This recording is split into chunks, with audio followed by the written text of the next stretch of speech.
big guys who look like American football players in the hallway. The boy is puzzled about why they tackled him and even more so about why they kidnapped him. After a while, they leave him on the sidewalk and he is met by a girl named Miyuki, whom some might call a waifu. This girl, known as a waifu, tells him that she works for Japan's wealthiest families and the entire place they're in is a secret location. That's why they had to kidnap him and bring him there blindfolded. She explains that the reason he's there is because her bosses want him to attend the local school, which is also called the Seiken Female School. So, yes, this boy is going to study at an all-girls school. Kamito mentions he didn't request this transfer, but Miyuki says it doesn't matter since she's just following orders. She also mentions he should be thankful because he'll receive the best education in Japan. Afterward, they introduce him to the school's director. She explains that they brought the boy to the school because they've noticed that the girls at that school face social challenges when they graduate and enter the outside world. It's a shock for them to interact with men after going through high school without any contact.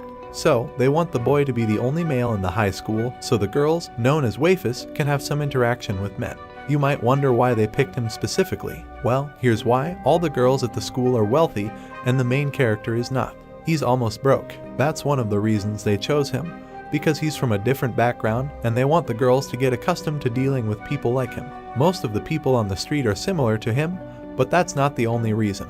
Miyuki, who is responsible for recruiting the main character, says the primary reason she chose him over other boys is because she thought he was attracted to other boys. She believed this would eliminate the risk of pregnancy. However, the boy corrects her, saying he's not attracted to men. In response, Miyuki warns him that if he actually likes women, she'll amputate his private parts to ensure no issues with their mission. The main character then pretends to be attracted to men to protect himself. Following this conversation, they take him to the classroom where his classes will begin, and he's warmly received by many girls. They're eager to meet him, partly because he's a boy and partly because he's not wealthy.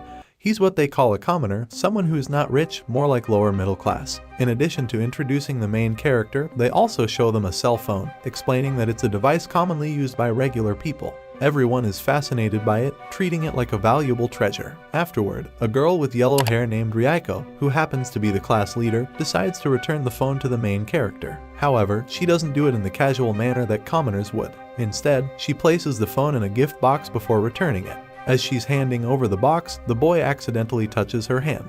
This touch causes the yellow-haired girl to suddenly withdraw. In her place, another girl with orange hair appears and urgently asks the main character to kiss her. This might seem rushed, but it's because this girl, named Eika, believes that kissing a commoner will grant any wish, although that's not the reality. The main character, Kamito, corrects her misconception, explaining that her belief is not true. This helps Eika understand, and she stops insisting. Soon after, the rest of the girls arrive, and Eika leaves the scene. Eika doesn't interact with the other girls for an unknown reason. After a while, they take the boy to show him the room where he'll sleep.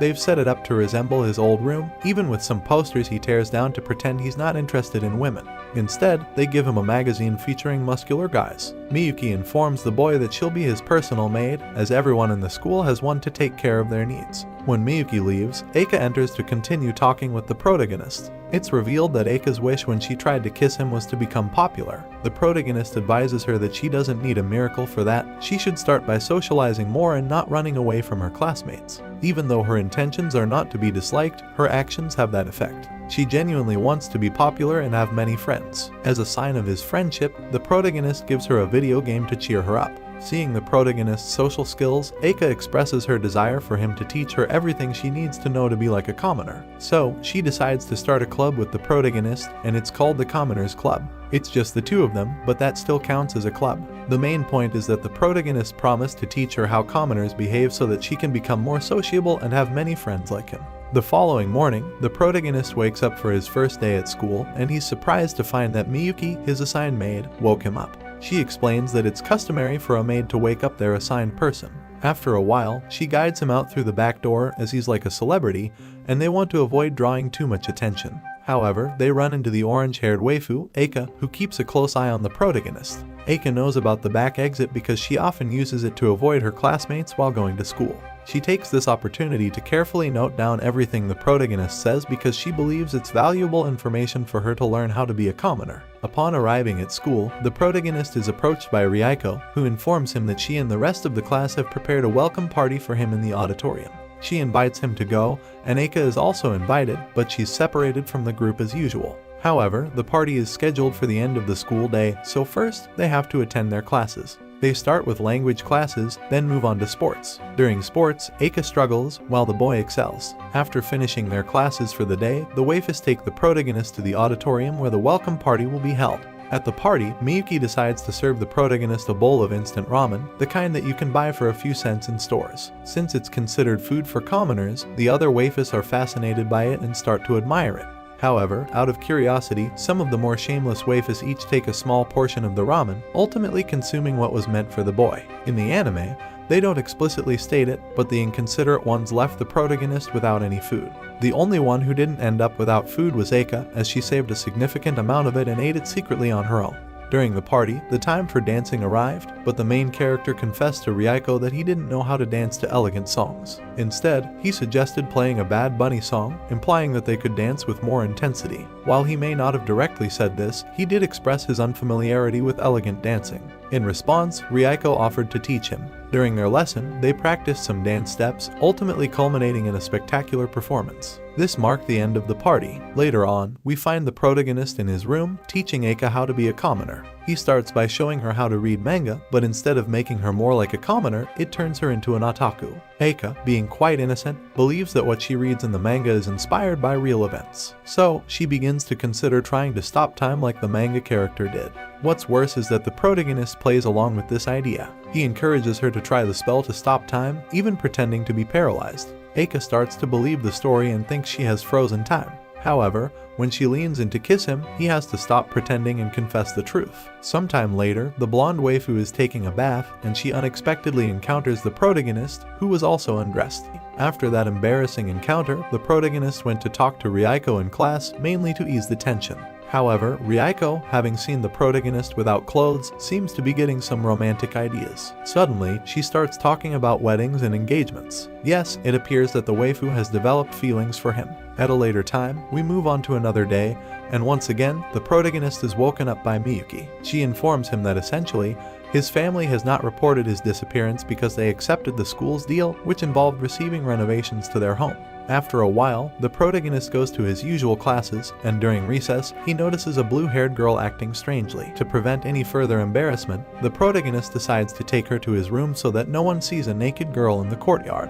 Out of the blue, the waifu suggests that the protagonist was the one who removed her clothes, even though it's clear that he didn't. Regardless, the protagonist doesn't want her to be without clothes, so he helps her get dressed. They discover that the girl's name is Hakua, and she mentions that she works in a laboratory. The protagonist offers her something to eat, and suddenly, Hakua falls asleep. But don't worry, she wakes up immediately and starts writing and undressing herself. It's quite perplexing because this girl behaves very strangely. Just then, Eika enters the room. To avoid further complications, the protagonist decides to take Hakua to the laboratory where she claimed to work.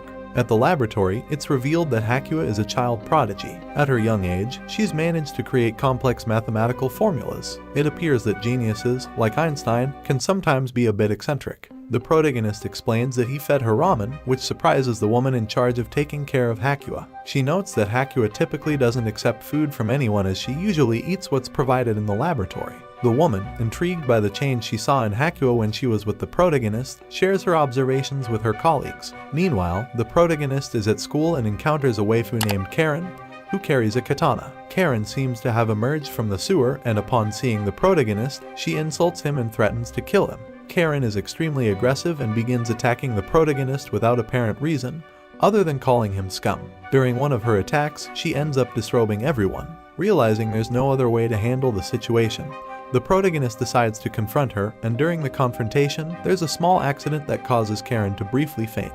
After waking up, Karen acknowledges her defeat and expresses her willingness to become a disciple of the protagonist. As the protagonist continues to teach the orange-haired girl how to be a commoner, Hakua suddenly appears. After a while, Karen also enters the scene. It seems that ignoring Karen won't be as easy as they thought. Karen states that since she was defeated by the protagonist, she now belongs to him. She expresses her intention to stay with him and do whatever he says. Sometime later, Ryuko and her group of waifus invite the protagonist to another party. However, this party is a bit unusual because Ryuko mentions it will be held in her room.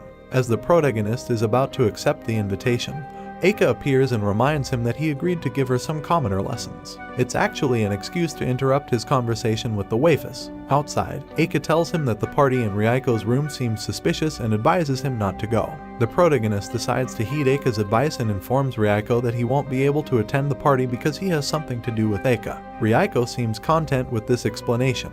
However, at the party, Ryuko shares with her classmates her conviction that Eika is seeking advice from the protagonist on how to be a commoner. Ryuko reveals that last time Eika went to visit the protagonist in his room, she overheard their conversation. She acts as a bit of a spy, unbeknownst to them. One of her friends suggests that the reason the protagonist and Eika locked themselves in their room is because they might have become a couple. This idea distresses Ryuko, and she screams and insults her friend for even suggesting such a thing. After the protagonist heard Ryuko scream and found out about her depression, he went to visit her. Ryuko welcomed him but was visibly sad. When the protagonist returned to his room, he informed Eika about Ryuko's state. Eika suggested holding a commoner event to cheer Ryuko up and also to win the affection of the other waifus by organizing such an event. Sometime later, the protagonist presents the commoner event, which turns out to be an exhibition on how to be a commoner. The model in charge of the demonstration is Ryuko, as she enjoys being the center of attention. Being the model for the event lifts her spirits, and she gets to share the limelight with the protagonist. For the event, Ryuko dresses as a commoner, behaves like one, and takes the opportunity to apologize to the classmate she yelled at. This gesture brings happiness to everyone involved. At the end of the event, Ryuko thanks the protagonist for making her feel better, but he insists that she should thank Eika as it was her idea. The protagonist's intention is for Ryuko and Eika to become friends. However, Ryuko takes this poorly because she already believes that Eika and the protagonist are dating. Ryuko rushes out to confront Eika, and when she finds her in the protagonist's room, she tells her that she hates her. Eika doesn't understand why Ryuko is so upset, as Ryuko should be grateful for the effort made to cheer her up. However, Ryuko's belief that Eika is stealing the protagonist from her causes her to remain angry, and they start fighting. The two waifus end up fighting in front of the protagonist until he requests them to stop, prompting them to throw a pillow at his head. Fortunately, this action manages to bring an end to their quarrel. After some time, Ryuko leaves, leaving the orange-haired waifu in the protagonist's bed. During this period, Karen and Hakuo arrive to submit applications to join the Commoners Club. Ryuko also arrives at this moment to deliver her application. So, the club that initially started with just 2 people now has 5 members. Eika protests, stating that she won't allow Ryuko to join the club because they have a history of not getting along. However, the protagonist suggests that by allowing Ryuko into the club, they might have a chance to improve their relationship and possibly even become friends. Although they don't seem to agree at the moment, the next day, the protagonist wakes up and notices that Hakuo is sleeping next to him, which is quite unusual because he had taken her to the laboratory the previous night. However, as we know, this girl has some peculiar quirks. To address her needs, the protagonist decides to prepare breakfast for both of them. While she helps him initially, it doesn't take long for her to become deeply engrossed in developing formulas, and in the process, she starts to undress. Apparently, taking off her clothes is something she does when she's very focused on thinking. After they've eaten and filled their bellies, they engage in conversation about somewhat dull topics. After a while, Kamito decides to take Hakuo back to the laboratory, even though she wanted to stay and live with him. The protagonist understands that he can't be living with a minor, and it's the responsible thing to do. Meanwhile, Eika and Ryuko, who are not supposed to get along, are now discussing Hakuo's desire to stay with the main character. The situation has made them realize that the enemy of my enemy is my friend. They are conspiring to take Hakuo away from the protagonist. As for Karen, she's expressing a desire to harm the main character, which is quite concerning. It seems that Karen's aggressive tendencies are still present. Later, they waited for Hakuo in Kamito's room and attempted to annoy her. However, Hakuo didn't pay attention to their efforts. Instead, she started solving equations and eventually fell asleep. Despite their initial plan to push her away, they ended up joining her in the protagonist's bed, where they could relax and rest. The woman who takes care of Hakuo later went looking for her, and Hakuo mentioned that even though the protagonist wasn't there, she had fun with her new friends. In the end, despite their attempts to annoy her, the waifus and Hakuo seemed to have formed a bond and became friends. Later, the protagonist comes home and starts playing a video game where the waifu on the screen pretends to be his girlfriend. Eika enters and asks him why he is playing the game. The protagonist explains that a friend of his provides the voice for the character in the game, and he finds comfort in that voice. Eika immediately expresses her desire to meet the game character and becomes attached to her. Ryuko enters and finds the protagonist gone, so she waits for him in the room. During their wait, Eika and Ryuko start analyzing the things in the protagonist's room, beginning with his sleeves. They also explore the contents of his fridge and decide to have some soda. However, since they come from wealthy backgrounds and have never tried street soda before, when they feel the bubbles in their mouths, they spit out the soda, thinking it had expired or was spoiled. As a result, they end up wet and have to change into bathing suits. In their bathing suits, They start to argue and playfully fight when the protagonist returns and sees the awkward scene. Shocked by what he witnesses, he quickly runs away from the room. After some time, the director informs the protagonist that they have organized a trip for the waifus to experience life in a commoner's environment. They board a plane and head to their destination, where they find a whole tourist attraction with typical elements of everyday life for ordinary people. The destination appears to be a replica of a normal city, but there are no real people there. This is because a real city would be too crowded, which could overwhelm the waifus. The goal is to introduce them to things like traffic lights, pedestrian crossings, supermarkets, and restaurants. When they arrive at the restaurant, they are fascinated by the fact that common people have to wait in line to order food.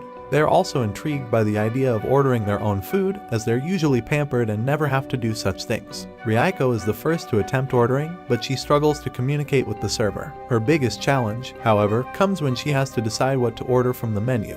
The protagonist steps in to help her. The rest of the waifus also lack experience in ordering fast food, so they all end up ordering the same combo of hamburgers, fries, and soda. In the game room of the shopping center, the protagonist teaches them how to use the plushies machine to grab plushies. In the dance room, several waifus attempt to imitate the dance moves of Michael Jackson, including Eika. Eika realizes that she can overcome her stage fright as she dances remarkably well. The other waifus are impressed and ask her to teach them more about commoner culture. Since Eika has been receiving private lessons from the protagonist, she seizes her moment of glory to share what she's learned with the others. This allows her to pass on her knowledge about commoner culture and activities. At a clothing store, Karen is caught trying on a blouse, but she doesn't know how to pay for it. The protagonist advises her to go to the checkout, but Karen, misunderstanding, thinks the protagonist is challenging her to a duel. Knowing that Karen is not normal, the protagonist decides to play along. As Karen believes the protagonist is her owner, he takes advantage of the situation to order her to take off her clothes and try on the blouse she wants to buy. Later on, we see that Ryuko and Eika have been paired up to stay in the same room. Eika is busy writing to her new friends and doesn't pay much attention. However, as Ryuko is one of the most popular waifus in school, Eika eventually asks her for advice on how to talk to her friends and become even more popular. Meanwhile, Kamito meets Eika and tells her that since she has successfully made friends, there's no need for her to continue receiving lessons on how to be a commoner. He informs her that he intends to disband the Commoners Club, as Eika could use this time to join other clubs and spend more time with her new friends. Following this, the protagonist goes to the hotel pool, and there he encounters Eika. However, the situation takes an unexpected turn when Eika's friends arrive at the pool. The protagonist has to hide to avoid being seen by them. Unfortunately, he can't hold his breath forever, and he eventually faints underwater. Eika rescues him from the water, where he's unconscious and almost lifeless. In this dire situation, Eika has to perform mouth-to-mouth resuscitation to revive him. Just at that moment, her friends reappear and witness Eika giving the protagonist mouth-to-mouth resuscitation. When Kamito regains consciousness, he finds himself back in his bed. He doesn't understand why the waifus are whispering behind his back, as he was unaware of what happened. Eika informs him that the waifus believe he and she are dating because she gave him mouth-to-mouth resuscitation. As they discuss this, Karen appears and delivers her usual slaps, which has become somewhat of a regular occurrence for her. Back at school, Eika confesses the truth about what happened between her and the protagonist to the waifus in the club. Upon learning that it's all a misunderstanding, Ryuko is relieved and advises Eika to tell the truth to the protagonist. However, Eika decides to wait for the right moment, and this leads to an argument between them. It seems that such disputes have become somewhat normal for this group of waifus. Sometime later, Eika finds herself alone with the protagonist, but instead of telling him the truth about what happened between them when he was unconscious, she dresses as a plant and pretends to be a branch. The other three waifus, however, enter and witness this peculiar and somewhat odd scene. Following this, the five of them go to the protagonist's room and use an app on his cell phone to predict their futures. When it's Karen's turn, the app humorously labels her as a little crazy, much to her displeasure. Karen takes the phone from the protagonist and decides to use a different app that matches people based on compatibility criteria. Ryuko suggests they play with this app, hoping it might pair her with Kamito. Since they all want to know their compatibility with Kamito, they decide to start by testing Eika's compatibility with the protagonist. The result of this test shows a compatibility score of 80 out of 100, suggesting that Eika and the protagonist could be a very good couple. Eika is delighted by this result. Ryuko is eager to see if she can get a higher score than her rival, Eika. When they do the compatibility test, Ryuko and the protagonist score 90, indicating that they could potentially get married. Ryuko is overjoyed, and her excitement rivals Eika's disappointment when she finds out the result. Next is Hakua's turn, and as expected, her compatibility with the protagonist is low with a score of 50. It's clear that the app doesn't pair girls with older boys. Finally, it's Karen's turn. Initially, the app reports a compatibility score of 0 and warns that pairing Kamito with Karen could result in his death. However, it turns out there was a mistake, as the protagonist had entered the wrong ID number for Karen. When he corrects it, the app gives a score of 100, suggesting a perfect match between Kamito and Karen. Eika and Ryuko are demanding to know the results, and Karen joins in the dispute. In response to the situation, the protagonist and Karen decide to leave and go eat ice cream, presumably to take a break from the heated debate and enjoy a more pleasant activity. Sometime later, the protagonist wakes up once again under Miyuki's watchful gaze. He expresses his boredom at seeing her every time he wakes up and asks her to stop. However, Miyuki insists that it's her duty to wake him up, so he'll have to continue dealing with her presence. After a while, the protagonist leaves his room and is attacked by a crazy Karen in the hallway. Karen nearly cuts off his arm in the attack, but the protagonist manages to dodge it, and his shirt is the only casualty. Seeing his torn shirt, Karen invites him into her room, supposedly to compensate him for the injury. Inside her room, Karen offers him tea and takes the opportunity to show him the blouse she bought with him in mind. She starts sewing his shirt, and the protagonist comments that, after living with her, he's realized she's not as crazy as she seems. He mentions that the app's prediction of her being a good wife might be true. This makes Karen blush, and she decides to remove his other flannel under the pretense of making repairs. Just as the other waifus arrive, Karen hides with the protagonist in a closet. However, the closet is too small, and they end up falling out of it, creating a rather confusing scene for the other waifus to witness. After a while, the 5 of them gather in the protagonist's room, feeling a bit calmer. They start engaging in some casual conversation and nonsense. During this time, the protagonist suggests the idea of dressing the waifus as servants. The 4 waifus listen to the protagonist's suggestion and decide to go along with it, pretending to be waitresses. The protagonist seizes the opportunity to order some food and instructs them on how they should act to take his order. It seems the protagonist was hungry and used the excuse of teaching them to be waitresses as a way to get them to cook him something to eat. Ryuko starts singing with her terrible voice, causing significant damage to the entire auditorium. Haku is called in to clean up the mess. Later, the protagonist goes to the park, where one of the maids invites him to the laboratory. There, she shows him Hakua's work area, and the girl joins them. Together, they build a castle-like structure in the laboratory. After their activities, they all go to eat in the laboratory cafeteria. However, in the end, it's only the protagonist and the girl who eat, as the maids watch them with great excitement. The maids believe that there's something romantic going on between the protagonist and Hakua, even creating imaginary love stories in their heads. They even conspire to make sure the two end up together, and they serve their food with a romantic touch. The arrangement of the glass and straws indicates their playful involvement in this scheme. Miyuki, the boss of the maids, arrives, and everyone gets serious. The main character says goodbye and goes to their room. Later, the main character asks Eika to meet alone. Eika gets embarrassed and asks why. The main character doesn't say why but asks her to sit down and gives her a gift. When she opens it, it's a yellow outfit, and the main character says it will make her really popular in school. The main character shows her a picture of a very popular guy wearing the same yellow suit. The main character tells the girl that if she wears the suit and does the same greeting as he does, she'll become popular right away. This encourages her to put on the suit and start practicing the greeting. The main character notices she's having a hard time, so he teaches her the right way to do it.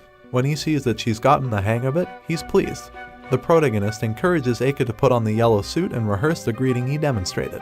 He teaches her the technique for the greeting, and she practices until she seems to have mastered it. Before Eika can confess that this won't make her popular, she leaves excited to put her newfound knowledge into practice. The protagonist tries to stop her, knowing she will likely be embarrassed in public. However, as he attempts to intervene, he accidentally collides with Miyuki. Eika ends up ahead of him, and Ryuko, being very curious, begins to follow and question her about where she's going in such a hurry. Eika tells Ryuko a fabricated story that Kamito confessed the commoner formula for popularity to her and taught her the special greeting.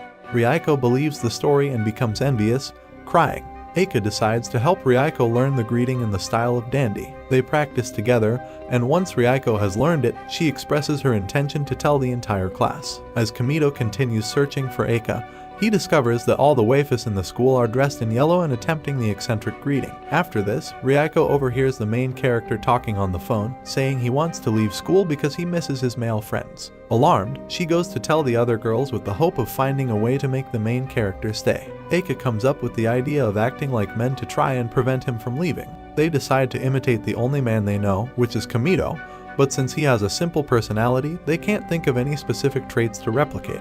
They decide to repeat the phrase "I like muscles," which they once heard Kamito say, to make it seem like they share a common interest with him. To fully embrace this, they decide to buy a suit with fake muscles, and Eika wins the opportunity to wear it.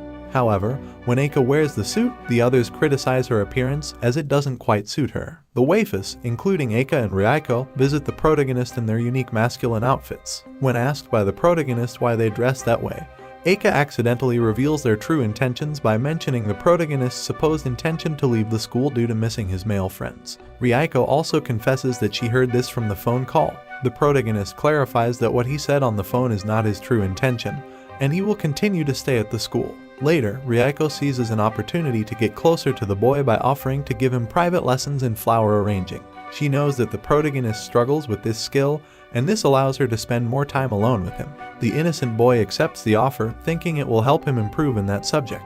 When they later reunite with the other girls, Ryako tells the protagonist that it's time for them to leave. Eika asks where they are going, but Ryako says it's a secret, which makes Eika even more curious and eager to spend time with Ryako. Some mates come in to inform Ryako that her mother and brother have gone to visit her, but not only her, they also want to see the protagonist. During the meeting with Ryako's mother and brother, it's revealed that the reason they called the protagonist was to meet the commoner who's sharing a room with their daughter. Ryako's brother becomes jealous and even threatens the protagonist, expressing his concern about having boys at the school and warning the protagonist not to interfere with his little sister. Ryako intervenes and convinces her brother to apologize for his behavior. Later in the conversation, Ryako's mother reveals that they have arranged a fiancé for her, named Satoshi. The protagonist is sent out of the meeting, and he shares his disapproval with the other waifus. He doesn't agree with the idea of forcing rich girls to marry someone they don't even know and is determined to nullify Ryako's arranged marriage. Ryako's absence from the Commoners Club has caused the group to lose cohesion,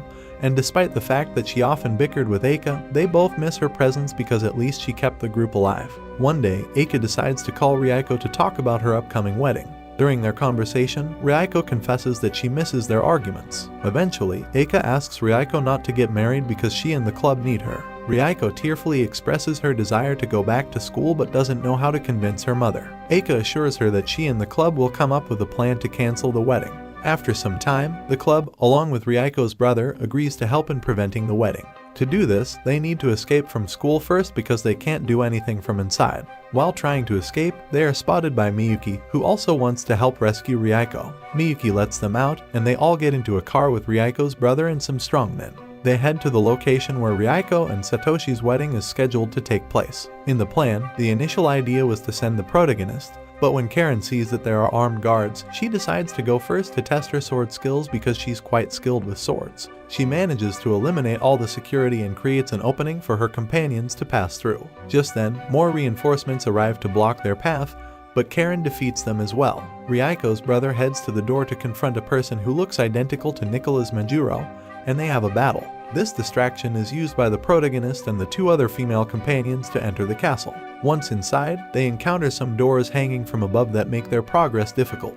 Fortunately, one of the strong men is there to assist Hakawa in reaching the control panel and deactivating these obstacles. Later, a transformer-like threat loomed, but Karen, dressed as a lady, came to the rescue by cutting off its leg and defeating it completely. After this, the protagonist continued on their journey and finally reached the location where Ryako was. There, the protagonist expressed their opposition to Ryako's marriage. However, Ryako's mother doesn't pay much attention to the protagonist's opinion. She believes that Ryako perfectly understands what's best for her, which is to marry the person of her choice. Eika also chimes in with her request to delay the marriage, mentioning how much she misses Ryako and how they shouldn't force her into marrying so young. A powerful speech against the marriage follows from Eika, concluding with a popular greeting. Still, the elderly woman remains indifferent to the opinions of the others. She even punishes them for being too intense. However, Ryako stands up and tells her mother that she doesn't want to get married. Her mother responds by saying that if she doesn't want to get married, she'll have to leave their house and live on the street.